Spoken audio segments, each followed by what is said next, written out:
Welcome to PRAJNA SPARKS Special Series 59 Days of Healing, where we explore one maxim from the Tibetan Lojong text, 7 points for healing dualistic mind, each day, to integrate the practice into our lives.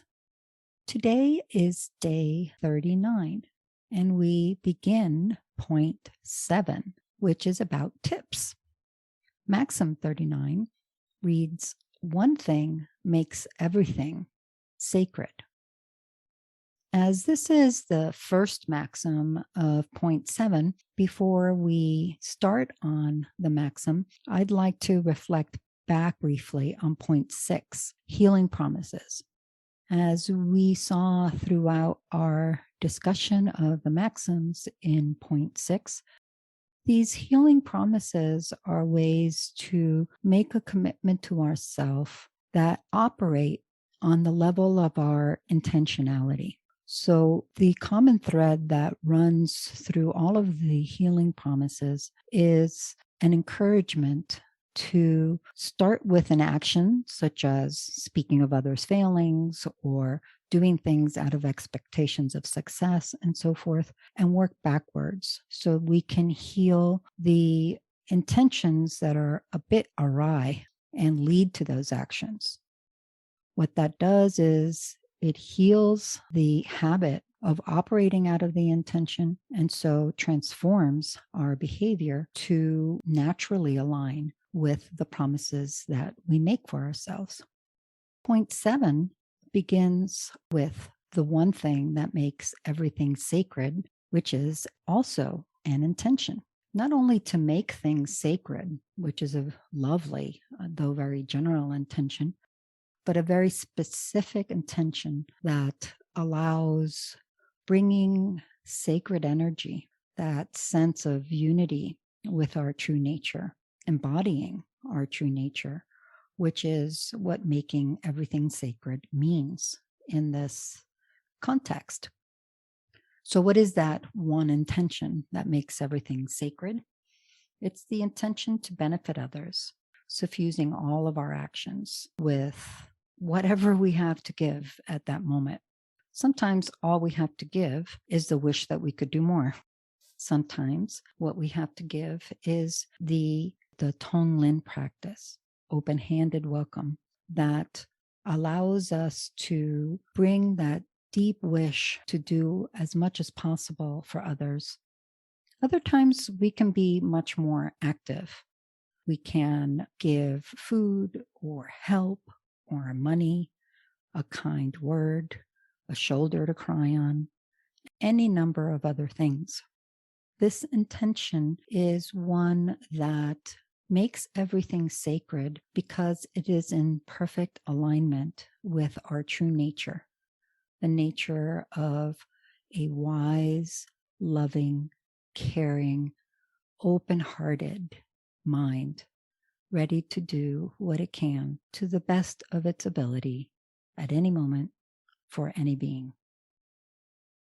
Well, that sounds lovely. Being in alignment with our true nature, and our true nature being wanting to benefit others. How do we not give everything we own away, or should we give everything we own away? Is there a limit to our giving in that sense? Oh, Tanya, you know you have to listen to every single word I say. Every one of them? Yeah, I do use a lot of them. Wise, caring, loving, and open heart. So the wise there is very important because it doesn't do anybody any good if we give away everything we have, harming ourselves, others who count on us, and our ability to continue giving. The wisdom is a very important piece. In Sanskrit, there are 2 words that describe this. Upaya, which means skillful methods, basically actions that are in line with that Buddha nature. Things that are caring, kind, that help others, that bring others along, lead them onto a way that's beneficial for them. And then there's also prajna, the knowing quality of mind. Upaya and prajna in unity is this wise benevolence, caring, delight, equanimity that is able to act out of goodness in a way that's appropriate for our individual circumstances and the circumstances we encounter in the world.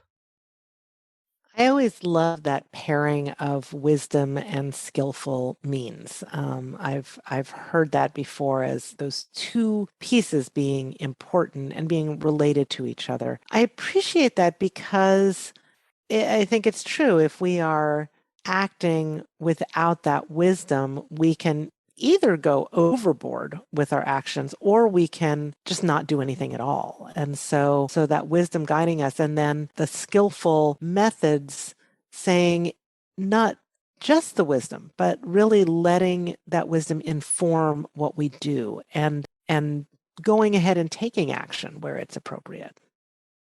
There's a lovely Tibetan metaphor that just brings this across to me from the very first time I heard it. I love Tibetan metaphors. Sometimes they're kind of quirky and odd, but they're very meaty. You get the image of the simile and bam, you know exactly what it's talking about. The example I'm talking about here is a blind giant that's carrying a very wise, small, young girl on its shoulders. The giant is very strong, is very powerful, can get a lot done, but they're blind. They don't really see what to do or when to do it or what's best and what's not. The little girl is a very little girl and doesn't have a lot of strength, but she's very wise. Now, the two of them together, these two can get a lot done. The little girl sits on the giant's shoulders and directs the power of that giant in wise ways. And the giant supports the wisdom of the little girl in powerful ways. Oh, that's great. I love having a good metaphor in mind. The other thing I was thinking as you were talking about the specific intention around this, open heart, giving.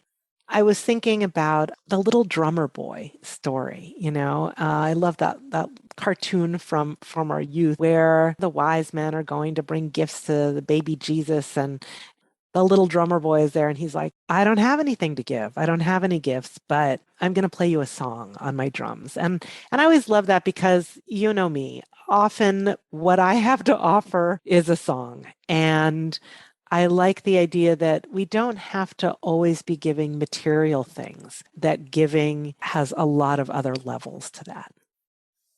And that gets precisely to the heart of this maxim. It's about the intention. We've talked before about how giving immense charity with a kind of twisted intention to gain fame or notoriety or more followers on Instagram or whatever it might be, that is not the generosity, the giving that we're talking about.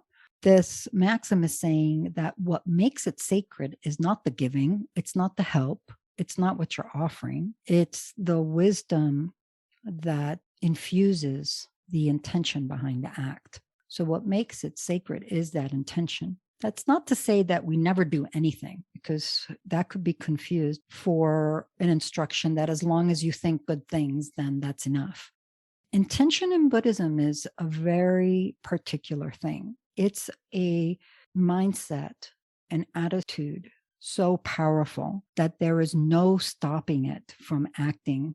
That's the kind of intention we're talking about here. And the sense of wise action also mirrors another pair we've talked about earlier, that description in the Kagyu lineage of genuine reality not being a mere emptiness in the sense of a void, but emptiness embraced by compassion, compassion embraced by emptiness. What upaya prajna, action and wisdom in union as we live, is doing is it's placing us on a continuum that as we heal, transform, and ultimately transcend dualistic mind, instead of two things in union, we have the unity of emptiness, compassion as one. This has been Yeshe and Tanya.